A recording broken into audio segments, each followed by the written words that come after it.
Hello everyone, good morning. स्वागत है आप सबका अपने यूट्यूब चैनल मैथ्स माध्यम में। तो कैसे हैं आप सब? ध्यान तो रखते हैं ना अपना, किसी और के भरोसे तो नहीं छोड़ा है। तो गाइस चलते हैं हम अपने क्वेश्चन की तरफ, जो कि आपको एसएससी जीडी में बहुत ही हेल्प करेंगे। शुरू करते हैं हम।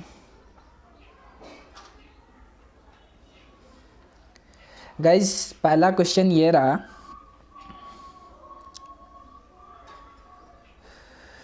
यदि मूल राशि पर 5% प्रतिवर्ष की दर पर 2 वर्ष में 205 रुपये चक्रवृद्धि ब्याज मिलता है तो साधारण ब्याज होगा। ठीक है, तो हमें जो है साधारण ब्याज का जो 2 वर्ष का रेट ऑफ इंटरेस्ट है हम निकाल लेते हैं। उसको हम 5 + 5 इंटू 5/100 ये हो जाएगा तुम्हारा 10 + 0.25। ठीक है,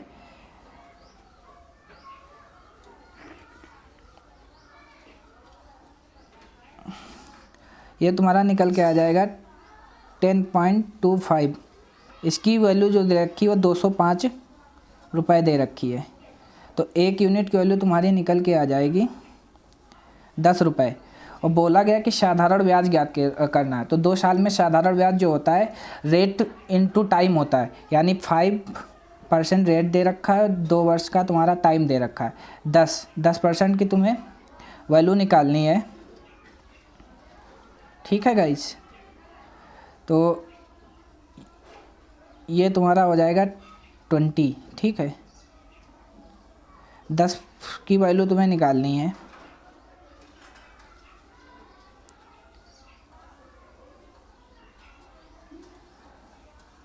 दस की वैल्यू निकालनी है, तो 10 की वैल्यू हमारी निकल के आ जाएगी। एक यूनिट की वैल्यू तुम्हारी 20 निकल के आई है, तो 10 की वैल्यू तुम्हारी निकल के आ जाएगी 200 रुपये।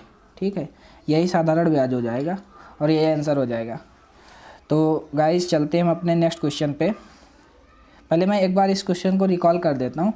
देखो 2 वर्ष का चक्रवृद्धि ब्याज दे रखा है ना, तो 205 रुपये दे रखा है, तो उसको जो है उसका रेट ऑफ इंटरेस्ट जो निकल के आएगा चक्रवृद्धि ब्याज का, वो ब्याज के ऊपर ब्याज लगता है, तो 5 + 5 + 5 into 5 x into Y upon 100। ठीक है, 10 यहाँ से 5 + 5 10 हुआ, और 5 इंटू 5 करेंगे तो 25 होगा, उसको 100 से डिवाइड करेंगे तो 0.25 निकल के आएगा। 0.25 की वैल्यू दे रखी है तुम्हें 205 रुपये। ठीक है, एक यूनिट की वैल्यू तुम्हारी निकल के आ जाएगी 20 रुपये। ठीक, तो अब बोला गया कि साधारण ब्याज ज्ञात करना है, तो साधारण ब्याज होता है रेट इनटू टाइम। ठीक, 5 इंटू 2 करोगे तो 10% निकल के आ जाएगा, और 10% की वैल्यू हमें निकालनी है, ये निकल के आ जाएगी तुम्हारी 200 रुपये। तो चलते हैं हम अपने नेक्स्ट क्वेश्चन पे। नेक्स्ट क्वेश्चन ये कह रहा है कि ए, बी तथा सी किसी काम को 6 दिनों में करते हैं। ए की कार्य क्षमता बी की 2 गुनी है और सी की 3 गुनी है, तो सी अकेले काम को कितने दिनों में करेगा? तो ए, बी एंड सी। बोला गया है कि ए की क्षमता बी की 2 गुनी और सी की 3 गुनी। अगर हम सी को 2 माने और बी को 3 माने और ए को 6 माने, तो तुम्हारा निकल के आ जाएगा बी का 2 गुना हो जाएगा ए, और सी का 3 गुना निकल के आ जाएगा। अब बोला गया कि यदि ए बी तथा सी किसी काम को 6 दिनों में करते हैं, तो तीनों की इफिशिएंसी निकल के आ जाएगी 6 3 9 2 11 11 की इफिशिएंसी से तीनों मिलके 6 दिनों में काम करते हैं। अब बोला गया है कि सी अकेले काम को कितने दिनों में करता है, तो सी की एफिशिएंसी तुम्हारी 2 दे रखी है, यानी 2 × 6 33 डेज इसका आंसर निकल के आ जाएगा। तो गाइस चलते हैं हम अपने नेक्स्ट क्वेश्चन पे। नेक्स्ट क्वेश्चन ये कह रहा है कि दीपक और विनोद की गति क्रमशः 19:12 के अनुपात में है। यदि विनोद की गति 84 किलोमीटर प्रति घंटा है तो दीपक की गति क्या होगी? तो दीपक एंड विनोद, इनकी गति का अनुपात दे रखा है 19:12। ठीक है, तो 12 यूनिट की वैल्यू तुम्हारी निकल के आ जाएगी, दे रखी है 84 किलोमीटर प्रति घंटा, यानी ये इसका 6 गुना है, हम इसका भी 6 गुना निकाल देंगे तो निकल के आ जाएगा तुम्हारा 114 किलोमीटर प्रति घंटा। तो गाइस चलते हैं हम अपने नेक्स्ट क्वेश्चन पे। नेक्स्ट क्वेश्चन ये कह रहा है कि एक ट्रेन 70 किलोमीटर प्रति घंटे की गति से चलती है, और ये थोड़ा क्वेश्चन में मिस्टेक है, इंग्लिश की लैंग्वेज में पढ़ते हैं। A train moves at a speed of 70 kilometre hour for 5 hours, है ना, यानी 70 किलोमीटर की गति किलोमीटर प्रति घंटे की गति से 5 घंटे चलती है। फिर उसके बाद स्टेशन ए पर रुकती है। स्टेशन ए से ट्रेन 3 घंटे के लिए 66 किलोमीटर प्रति घंटा की गति से स्टेशन बी तक जाती है। ट्रेन द्वारा तय की गई कुल दूरी क्या है? इसका ना इंग्लिश वर्जन पढ़ना है, 5 मिसिंग दे रखा है, ठीक है। तो 70 गुणे 5 करेंगे तुम्हारे निकल के आ जाएगी, 5 घंटे में चली गई इसकी दूरी निकल के आ जाएगी 350 किलोमीटर। अब बोला गया कि 3 स्टेशन ए पर रुकती, फिर स्टेशन ए से 3 घंटे के लिए 66 किलोमीटर प्रति घंटा की गति से स्टेशन बी तक जाती, यानी 66 गुणे 3 करोगे तो तुम्हारा निकल के आ जाएगा 198 किलोमीटर की दूरी तय करती है। अब बोला गया है कि उसके द्वारा तय की गई कुल दूरी ज्ञात कीजिए। 8 9 5 14 और 3 1 4 1 5, यानी 548 किलोमीटर की कुल दूरी तय करती है ट्रेन स्टेशन ए से स्टेशन बी तक। तो चलते हैं हम अपने अगले क्वेश्चन पर। क्वेश्चन ये कह रहा है कि एक समचतुर्भुज का क्षेत्रफल 175 सेंटीमीटर स्क्वायर है, एक बिकड़ की लंबाई 25 सेंटीमीटर है, अन्य बिकड़ की लंबाई क्या है? तो समचतुर्भुज का जो क्षेत्रफल का फार्मूला होता है वो होता है 1/2 इंटू D1 यानी डायगोनल 1 और D2 यानी डायगोनल 2। तो हम अपनी वैल्यू रखते हैं 1/2, एक बिकड़ तुम्हारा दे रखा है 25, दूसरा हमें निकालना है D2 और इसकी वैल्यू दे रखी है 175। 25 से काटेंगे 7 बार जाएगा, यानी D2 को वैल्यू निकल के आ जाएगी 2 × 7 यानी 40 इन सेंटीमीटर, ठीक है। यही आंसर हो जाएगा इस क्वेश्चन का। तो चलते हैं हम अपने नेक्स्ट क्वेश्चन पे। नेक्स्ट क्वेश्चन ये कह रहा है कि P, Q तथा R एक व्यापार शुरू करने के लिए क्रमशः 14,000, 18,000 तथा 24,000 निवेश करते हैं। यदि वर्ष के अंत में लाभ 25,480 है तो P तथा Q के हिस्से के मध्य अंतर ज्ञात कीजिए, है ना।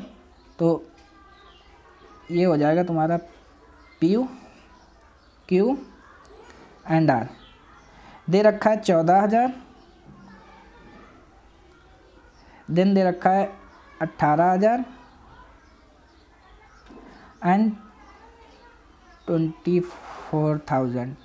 ये 3 0 से 3 0 ये कैंसिल हो जाएगा, और ये 2 से जाएगा 7 बार, ये 2 से जाएगा 9 बार, और ये 2 से जाएगा 12 बार।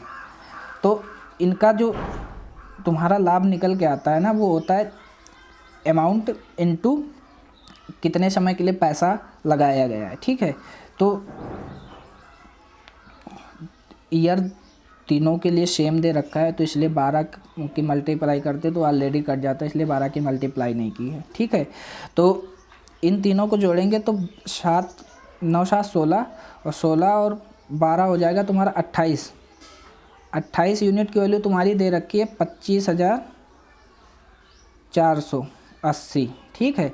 एक यूनिट की वैल्यू तुम्हारी निकल के आ जाएगी 940। बोला गया है क्वेश्चन में कि P तथा Q के हिस्से के मध्य अंतर, यानी 7 और 9 का अंतर तुम्हारा निकल के आ जाएगा 2 यूनिट की वैल्यू तुम्हें हमें बतानी है, यानी ये निकल के आ जाएगी 1820 रुपये। यही आंसर हो जाएगा। चलते हैं हम अपने अगले क्वेश्चन पर।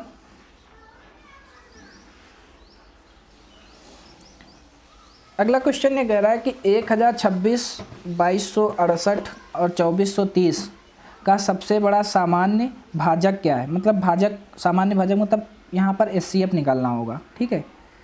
1026, 2268 और ये हो जाएगा 2430। HCF निकालने का सबसे बेहतरीन तरीका मैं आपको बताता हूँ, जो जिनका भी अंतर सबसे कम हो, ठीक है, इन दोनों का अंतर सबसे कम होगा और इनका अंतर निकल के आ जाएगा 162। अब हमें 162 को ऐसे 2 भागों में तोड़ना है कि जिनका एस को प्राइम फैक्टर में तोड़ना है, जिनका HCF 1 को प्राइम नहीं, जिनका HCF सेम हो, ठीक है।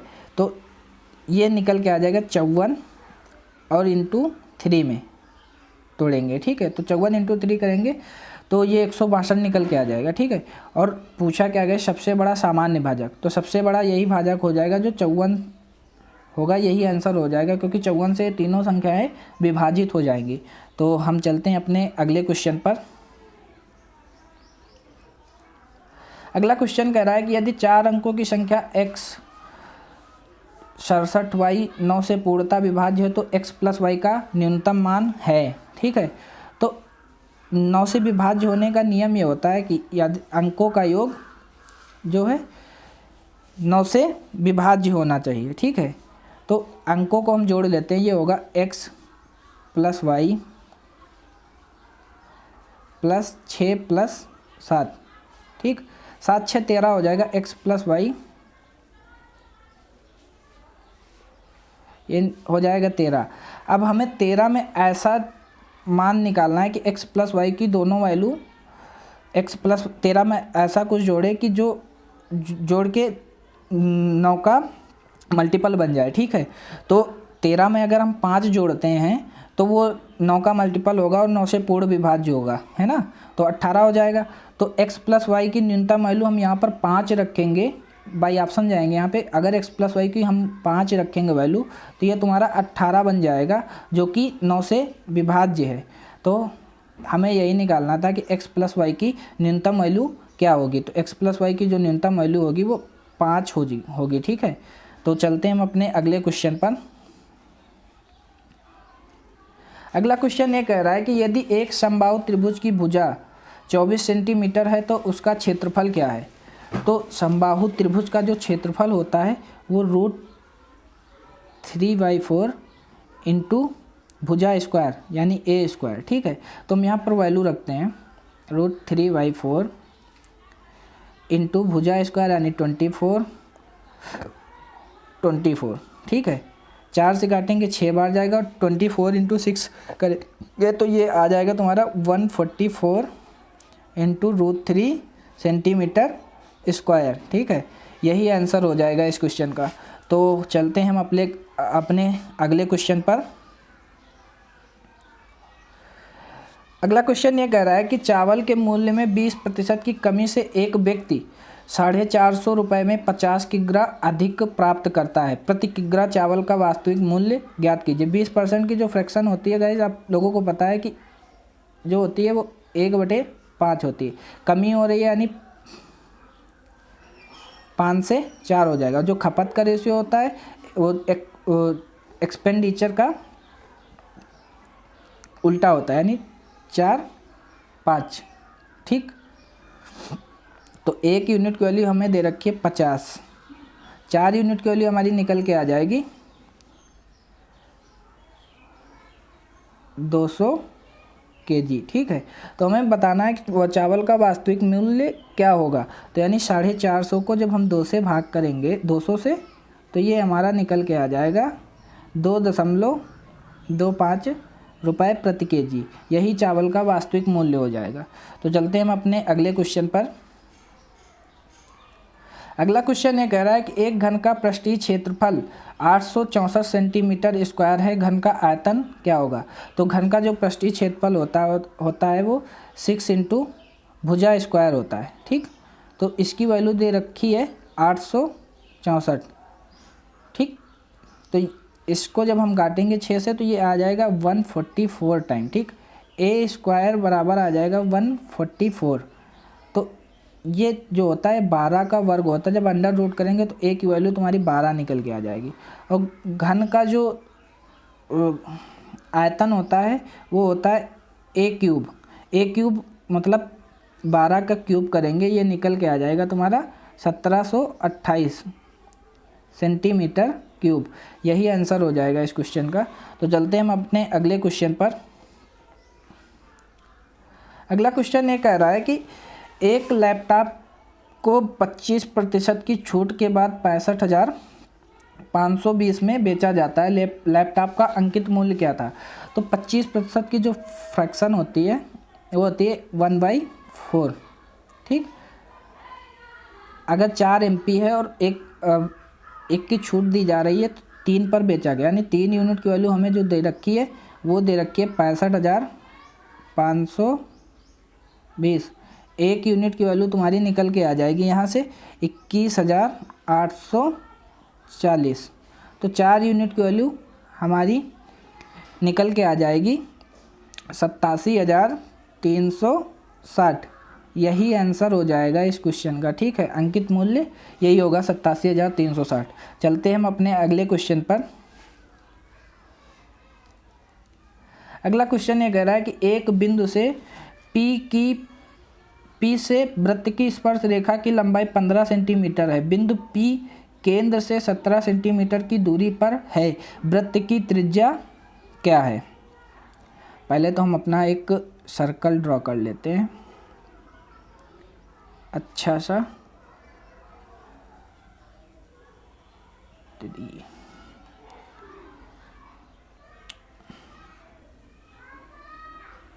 ये हो गया हमारा सर्कल। ठीक है गाइस, तो इससे बोला गया है कि वृत्त के केंद्र से एक बिंदु P से वृत्त की स्पर्श रेखा की लंबाई, यानी ये जो होगी ये तुम्हारी टच नहीं हो रही है, ये तुम्हारी हो जाएगी स्पर्श रेखा जो कि बिंदु P पर मिलती है। ठीक है, बिंदु P से वृत्त की स्पर्श रेखा की लंबाई 15 सेंटीमीटर, अगर हम इसको Q मान ले, और बोला गया है कि बिंदु P से केंद्र से दूरी जो है वो तुम्हारी दे रखी है, इसको मान लेते हैं O, ये तुम्हारी दे रखी है 17। जहाँ स्पर्श रेखा स्पर्श करती है वहाँ 90 डिग्री का कोण बनता है। ठीक है, 90 डिग्री का एंगल बनता है। ठीक, 90 डिग्री का एंगल बनता है। ठीक, तो यहाँ पर हम, इसकी लंबाई तुम्हारी दे रखी है 15। यहाँ पर हम अपना पाइथागोरस प्रमेय लगाएंगे। जो होता है पाइथागोरस प्रमेय होता है कर्ड स्क्वायर बराबर लंब स्क्वायर प्लस आधार स्क्वायर। तो हमें आधार की वैल्यू निकालनी है। ठीक है, इसकी वैल्यू, लंब की वैल्यू हमें निकालनी है। ठीक है, तो ये होता है हमारा, ये 8, 15, 17 की ट्रिपलेट होती है। ठीक है, तो 8, 15, 17 की ट्रिपलेट जो होती है,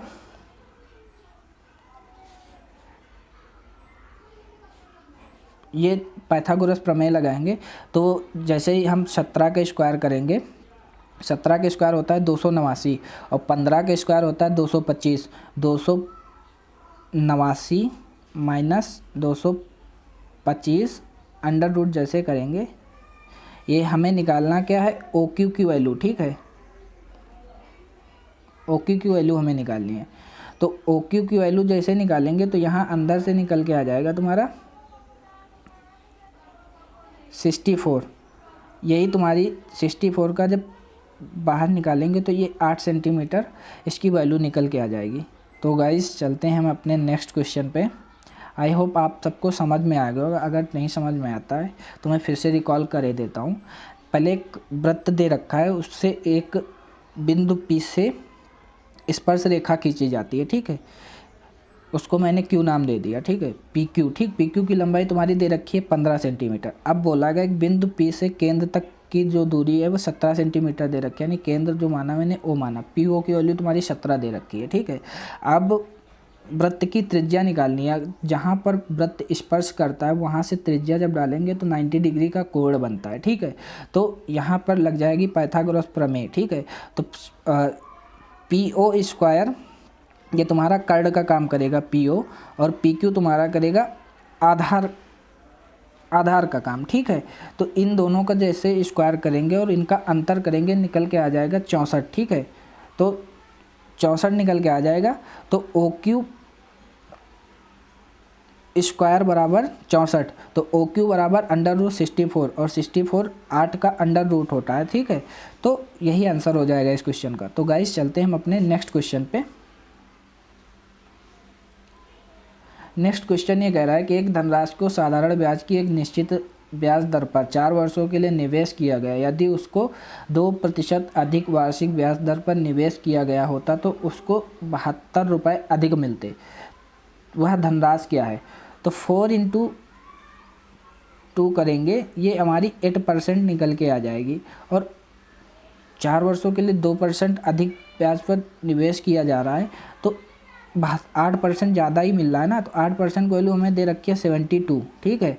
तो एक की वैल्यू तुम्हारी निकल के आ जाएगी 9। हमें धनराशि बतानी है, 100% की वैल्यू हमें बतानी है। तो 100% की वैल्यू हमारी 900 रुपये निकल के आ जाएगी। यही आंसर हो जाएगा। बाकी इसके चारों ऑप्शन गलत हैं। और इंग्लिश में तो क्वेश्चन पढ़ना ही नहीं, इंग्लिश में तो टोटली रॉन्ग है, क्योंकि वहाँ पे 2% दे रखा है और 56 मोर दे रखा है, यहाँ पे 72 मोर दे रखा है। तो हिंदी के अकॉर्डिंग मैंने किया है इस क्वेश्चन को। तो इसका जो आंसर हो जाएगा वो 900 रुपये हो जाएगा, ठीक है। तो गाइस चलते हैं हम अपने नेक्स्ट क्वेश्चन पे। नेक्स्ट क्वेश्चन ये कह रहा है कि किसी रेलगाड़ी की चाल 78 किलोमीटर प्रति घंटा या किसी सुरंग को 45 सेकंड में पार कर जाती है, और एक आदमी को जिसकी चाल 6 किलोमीटर प्रति घंटा है उसी दिशा में 15 सेकंड में पार कर जाती है, सुरंग की लंबाई ज्ञात कीजिए। तो जो हम यहाँ से निकाल लेते हैं, सुरंग प्लस रेलगाड़ी की लंबाई 78 को हम मीटर पर सेकंड में चेंज करेंगे, यानी 5/18 से मल्टीप्लाई करेंगे और 45 सेकंड, ठीक। ये 9 दूनी 18 और 9 पचे 45, ठीक है। और ये हो जाएगा तुम्हारा कितना, 39, ठीक। 39 इंटू 5 करेंगे तो तुम्हारा निकल के आ जाएगा 39 इंटू 5 करेंगे, निकल के आ जाएगा 975, ठीक है। 975 मीटर सुरंग प्लस रेलगाड़ी की लंबाई आ गई, ठीक है। अब बोला गया है कि एक आदमी को जिसकी चाल 6 किलोमीटर प्रति घंटा उसी दिशा में 15 सेकंड में ट्रेन पार करती है। तो हम इसको नेक्स्ट पेज पे बता देते हैं। नेक्स्ट पेज पे तो 78 और आदमी की चाल 6 किलोमीटर प्रति घंटा है, तो दोनों की चालें घट जाएंगी, ठीक है।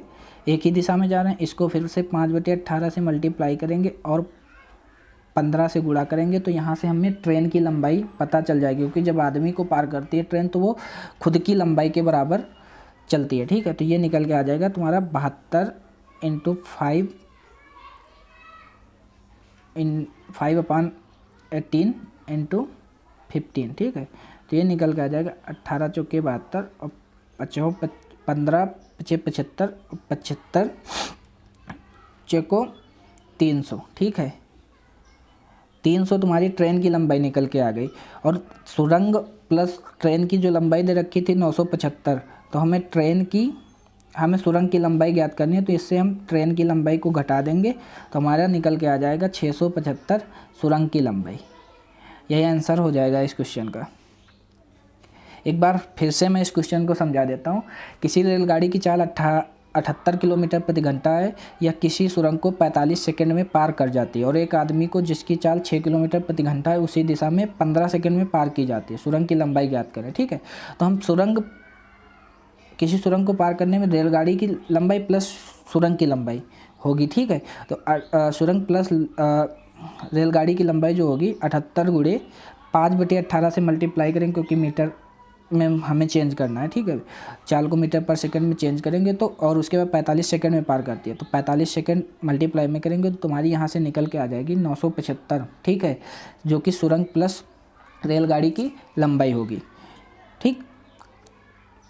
अब बोला गया था कि 6 किलोमीटर प्रति घंटा की चाल से आदमी को उसी दिशा में ट्रेन पार करती है, और 78 - 6 का जो अंतर होगा 72 होगा। यहाँ भी वही काम करेंगे, 5/18 से मल्टीप्लाई करेंगे और 15 से भी मल्टीप्लाई करेंगे, क्योंकि 15 सेकंड में पार करती थी, तो यानी यहाँ से तुम्हारी ट्रेन की लंबाई निकल के आ जाएगी 300 मीटर, ठीक है।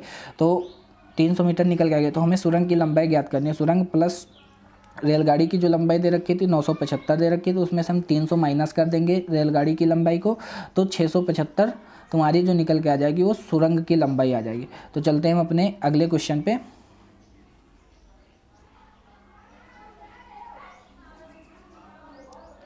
अगला क्वेश्चन ये कह रहा है कि जब एक प्लाट 26,130 रुपये में बेचा जाता है तो मालिक को 22% की हानि होती है। 22% का लाभ प्राप्त करने के लिए उस प्लाट को किस कीमत पर बेचा जाना चाहिए। तो 26,130 पर बेचने पर 22% की हानि होती है। 122% का लाभ लेना है तो हमें 122 की वैल्यू निकालनी होगी और 22% की हानि हो रही थी यानी 78। ठीक, 78% की वैल्यू हमें 26,130 दे रखी। इसको जब हम काटेंगे तो ये निकल के आ जाएगा 335। 122 और 335 का जब मल्टीप्लाई करेंगे तो ये निकल के आ जाएगा 40,870 रुपये। ठीक है, यही आंसर हो जाएगा इस क्वेश्चन का। तो हम चलते हैं अगले क्वेश्चन पे। अगला क्वेश्चन ये कह रहा है कि एक 513 लीटर मिश्रण में दूध और पानी का अनुपात 13:14 है। मिश्रण में कितना दूध मिलाया जाना चाहिए ताकि उसमें 3:2 के अनुपात में दूध और पानी हो जाए। ठीक है, तो 13:14 और 3:2 दूध मिलाना जाना चाहिए ना, तो पानी का रेशियो जो होगा वो सेम होगा। जब इससे मल्टीप्लाई करेंगे तो ये 13:14 ये निकल के आ जाएगा 21:14। ठीक है, 13 और 14 का जो जोड़ेंगे तो 27 यूनिट की वैल्यू हमें दे रखी है 513। एक यूनिट की वैल्यू हमें निकल के आ जाएगी 19 और इन दोनों का जो अंतर होगा ये 8 लीटर मिश्रण मिलाया जा रहा है तो हमें 8 यूनिट की वैल्यू हमें निकालनी है। यानी 8 यूनिट की वैल्यू जब निकालेंगे तो 19 से मल्टीप्लाई करें तो 152 लीटर दूध मिलाया जाएगा, तब रेशियो हमारा 3:2 के अनुपात में आ जाएगा। यही आंसर हो जाएगा। तो हम अगले क्वेश्चन पे चलते हैं। अगला क्वेश्चन ये कह रहा है कि एक ट्रेन दिल्ली से अमृतसर तक 64 किलोमीटर प्रति घंटा की गति से यात्रा करती है और 86 किलोमीटर प्रति घंटा की गति से वापस आती है। यदि कुल यात्रा में 170 घंटे लगते हैं तो दिल्ली और अमृतसर के बीच की दूरी ज्ञात कीजिए। तो स्पीड और टाइम का जो मल्टीप्लाई होता है वही तुम्हारा जो होता है दूरी होती है। ठीक है, तो 84 इंटू 86 अपॉन, दोनों विपरीत दिशा में जाती हैं ना, दिल्ली से अमृतसर, अमृतसर से दिल्ली। ठीक है, तो इन दोनों की चालें जुड़ जाएंगी। 84 प्लस 86 इंटू 170, क्योंकि टाइम तुम्हारा 170, तो ये दोनों जोड़ के 170 आएगा और 170 से 170 कैंसिल हो जाएगा। ठीक है, तो 84 इंटू 86 करेंगे तो ये आ जाएगा 7224 किलोमीटर। यही आंसर हो जाएगा इस क्वेश्चन का। तो गाइस चलते हैं हम अपने आखिरी क्वेश्चन पे। आखिरी क्वेश्चन शायद नहीं है, ये सेकेंड लास्ट क्वेश्चन है। ठीक है, तो ये दे रखा है कि एक नाव धारा के प्रतिकूल 56 घंटे में 392 किलोमीटर और धारा के अनुकूल 594 किलोमीटर की दूरी 66 घंटे में तय करती है। शांत जल में नाव की गति ज्ञात कीजिए। प्रतिकूल का मतलब धारा, नाव और धारा, क्योंकि जब विपरीत दिशा में जाएंगे तो उसकी क्या कहते हैं, धारा की चाल घट जाएगी। यानी b माइनस एस की वैल्यू दे रखी है 392 अपॉन 56, यानी ये तुम्हारा निकल के आ जाएगा 7 किलोमीटर प्रति घंटा। और b प्लस एस की जो दे रखी है वो दे रखी है 594 और 66। ठीक, ये निकल के आ जाएगी तुम्हारी 9 किलोमीटर प्रति घंटा। बोला गया कि शांत जल में नाव की गति ज्ञात कीजिए। तो दोनों को हम जोड़ लेते हैं, 9 7 16 और उसका आधा कर देते हैं तो ये बोट की चाल निकल के आ जाएगी। ठीक है, ये आ जाएगा तुम्हारा 9 प्लस 7 करेंगे तो ये निकल के आ जाएगा 16 और ये हो जाएगा तुम्हारा 8 किलोमीटर प्रति घंटा नाव की चाल। ठीक है, अगर यही धारा की चाल पूछता तो दोनों का अंतर करते और 2 से भाग कर देते तो तुम्हारी धारा की चाल निकल के आ जाती। तो चलते हैं हम अपने अंतिम क्वेश्चन पे। अंतिम क्वेश्चन ये कह रहा है कि गलती से 702 को राम, रमेश और नरेश में 1:3 1/3 अनुपात 1/4 अनुपात 1/6 के अनुपात में बांटने के बजाय 3:4:6 के अनुपात में बांट दिया गया, सबसे ज़्यादा किसे और कितना फ़ायदा हुआ। ठीक है, 1:3 1:4 1:6 जो रेशियो होता है वो कभी फ्रैक्शन में नहीं होता, तो इसको हम इन तीनों का एलसीएम लेके उससे भाग कर देंगे, गुणा कर देंगे। ठीक है, तो ये 12 इससे मल्टीप्लाई करेगा तो ये आ जाएगा 3 चौके 12 यानी 4:4 ये आ जाएगा 6 दूनी 12, 4 3 7 2 9, 9 की वैल्यू तुम्हारी दे रखी है 702। ठीक, 702 दे रखी है, 1 यूनिट की वैल्यू तुम्हारी निकल के आ जाएगी 78 रुपये। ठीक है, 1 यूनिट की तुम्हारी 78 निकल के आ जाएगी। और राम का जो दे रखा है 4 यूनिट की वैल्यू तुम्हारी निकल के आ जाएगी 312। 3 यूनिट की वैल्यू तुम्हारी निकल के आ जाएगी 234 और 2 यूनिट की वैल्यू तुम्हारी निकल के आ जाएगी 156। तो हम इसको अगले पेज पे करते हैं इस क्वेश्चन को। अब बोला गया कि 3:4:6 के अनुपात में बांट दिया गया था ना, तो 3:4:6 ये दे रखा है तुम्हारा 6 4 10 13, 13 यूनिट की वैल्यू तुम्हारी हो जाएगी 702। ठीक है, 1 यूनिट की वैल्यू तुम्हारी निकल के आ जाएगी 54। ठीक है, और 3 यूनिट की वैल्यू तुम्हारी निकल के आ जाएगी 162, ये नरेश का पैसा है। और ये 4 यूनिट की वैल्यू तुम्हारी निकल के आ जाएगी 216। ठीक है, 216 और 6 यूनिट की वैल्यू तुम्हारी निकल के आ जाएगी 324। क्वेश्चन में ये बोला गया था कि सबसे ज़्यादा किसे और कितना फ़ायदा हुआ, तो यहाँ पर जो नरेश का हिस्सा दे रखा वो 3:4:6 के अनुपात में दे रखा है। ठीक है, और वहाँ पे जो दे रखा है क्या कहते हैं 4:3:2, जो एक 4:3:2 में दे रखा है, और वो जो गलती से बांटने पर जो हुआ 3:4:6 के अनुपात में दे रखा। तो यहाँ पर नरेश का जो वैल्यू दे रखी 4। ठीक, 2 यहाँ 2 दे रखी है और यहाँ पे जो दे रखा है तुम्हारा 6 दे रखा है। ठीक है, 300 वहाँ पे 2 यूनिट की वैल्यू तुम्हारी उसकी 156 दे रखी है और यहाँ पे 6 यूनिट की वैल्यू तुम्हारी 324 दे रखी है। तो इन दोनों का अंतर करेंगे जब हम 324 माइनस 156, तो 168 रुपये का फ़ायदा होगा नरेश को। बस यही आंसर हो जाएगा। एक बार मैं दिखा देता हूँ फिर से क्वेश्चन को, ये तुम्हारा ऑप्शन नंबर सी सही हो जाएगा, नरेश को 168 रुपये का फ़ायदा होगा। ठीक है, तो गाइज़ क्लास कैसी लगी कमेंट करके ज़रूर बताइएगा और क्लास को शेयर करिएगा। तो thank you so much all of you and take care.